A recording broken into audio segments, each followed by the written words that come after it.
எல்லா புகழும் இயேசுவுக்கே அப்படின்னு சொன்னீங்கன்னா நீங்கள் தப்பிச்சிங்க, இல்லைன்னா நரகம். சில வாலிப பெண் பிள்ளைகள் என்னோட தொலைபேசியில் தொடர்பு கொள்ளும்போது ரொம்ப அழுதுகிட்டே சொல்லுவாங்க, ஆண்டி நான் ஏமாந்து போயிட்டேன், என்ன ஒரு வாலிபன் வந்து நீ ரொம்ப அழகாக இருக்க, நீ உன் குரல் ரொம்ப இனிமையாக இருக்குன்னு சொல்லி நான் புகழ்ந்து அப்புறம் என்னை கூட்டிகிட்டு போயிட்டோம். நாங்கள் ஓடி போயிட்டோம் 2 பேரும், ஃபேமிலியை விட்டு, அம்மா அப்பாலாம் விட்டு.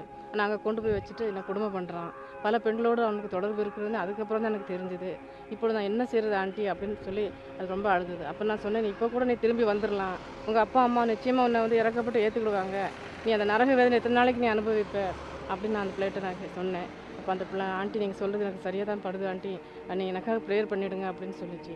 இதை நான் ஏன் சொல்ல வர்றேன்னா, அழகுங்கிற பெருமை மேட்டிமை ஒரு பெண்ணுக்குள்ளே இருக்கும் பொழுது என் குரல் இனிமையாக இருக்குது அப்படின்னு சொல்லி பெருமை கடுகளும் இருந்தால் போதும், அது சாத்தானுக்கு நல்லாவே தெரியும். அதை வச்சு உங்களை குழியில் போட்டு மூடிடுவான்.